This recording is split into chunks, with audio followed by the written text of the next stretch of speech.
आप देख रहे हैं court breaking news. Supreme court ने मोदी सरकार द्वारा लिए गए जम्मू कश्मीर में अनुच्छेद 370 खत्म करने की फैसले पर अपना अंतिम फैसला सुना दिया। जम्मू कश्मीर के कई राजनीतिक दलों ने अनुच्छेद 370 को फिर से बहाल करने के लिए सुप्रीम कोर्ट में याचिका दाखिल की थी। इस याचिका पर सुप्रीम कोर्ट की संवैधानिक पीठ ने सुनवाई की। इस याचिका पर सुप्रीम कोर्ट ने सोमवार 11 दिसंबर को अपना फैसला सुना दिया। इस बीच भाजपा ने कहा कि शीर्ष अदालत के आदेश पर कोई राजनीति नहीं होनी चाहिए, इसका सम्मान सभी को करना चाहिए। इस फैसले के मद्देनजर अधिकारियों ने जमीनी स्तर पर पर्याप्त सुरक्षा व्यवस्था की है।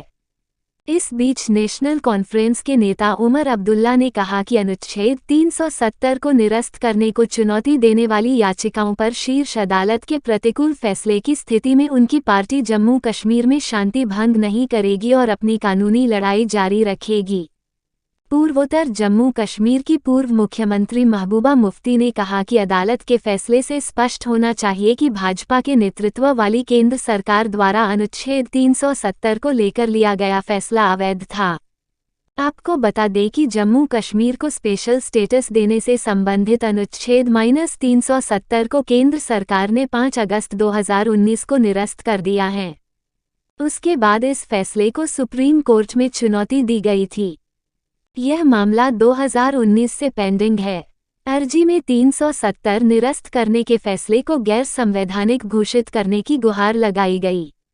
अनुच्छेद 370 को निरस्त करने का विरोध करने वाले याचिकाकर्ताओं ने तर्क दिया था कि इस प्रावधान को निरस्त नहीं किया जा सकता है क्योंकि जम्मू और कश्मीर संविधान सभा का कार्यकाल 1957 में पूर्ववर्ती राज्य के संविधान का मसौदा तैयार करने के बाद समाप्त हो गया था।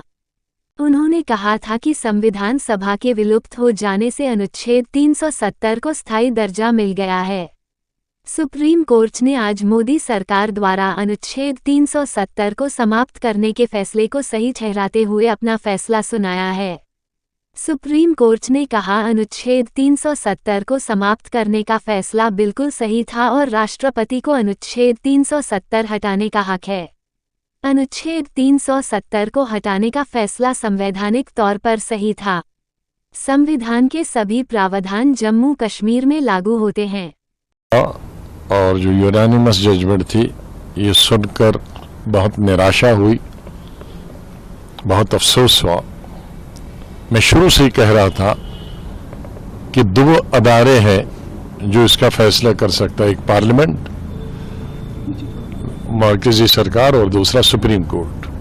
जाहिर है मरकजी सरकार करती नहीं, उन्होंने तो आर्टिकल 370 को ख़त्म किया कानून बनाकर नया। अब ये आखिरी हमारी उम्मीद थी कि सुप्रीम कोर्ट इसमें सुनाई करे और इसका फैसला सुनाए। 3 महीने 4 महीने इस पर बहस हुई पार्लियामेंट के अंदर और मुख्तलिफ वकला ने अलग अलग पार्टीज़ को और रियासत जम्मू कश्मीर के लोगों को रिप्रेजेंट किया।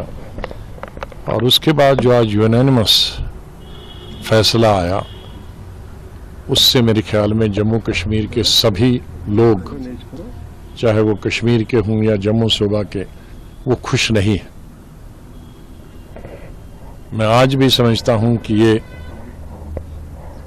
हमारे रीजन के लिए एक हिस्टोरिकल चीज़ थी। हमारे जज्बात जम्मू कश्मीर के लोगों से इससे जुड़े थे, चाहे वो 370 हो या 35A हो, जिस 35A को महाराजा हरि सिंह ने 1925, 1927 और 1928 में बनाया था कि बाहर वाला न नौकरी कर सकता, न बाहर वाला ज़मीन खरीद सकता।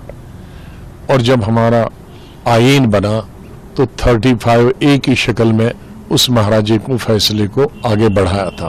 तो आज वो भी खत्म हो गया, दोनों चीजें खत्म।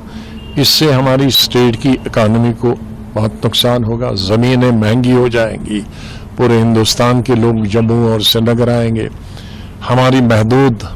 हमारी यहाँ कोई बड़ी इंडस्ट्रियाँ नहीं है कि जिसमें हजारों या लाखों लोग काम करें। हमारी सबसे बड़ी इंडस्ट्री है टूरिज्म और वो लिमिटेड लोगों के लिए है। हमारी सबसे बड़ी इंडस्ट्री जम्मू कश्मीर की है नौकरी, सरकारी नौकरी, और उसमें भी अब और बहुत कम नौकरियां होती, जाहिर स्टेट बहुत छोटी है, अब उसमें पूरे मुल्क के 130 करोड़ जो आबादी हमारी में वो अप्लाई कर सकते हैं हर महकमे के लिए। तो हमारे जो नौजवान बच्चे हैं या बच्चियां हैं पढ़ी लिखी,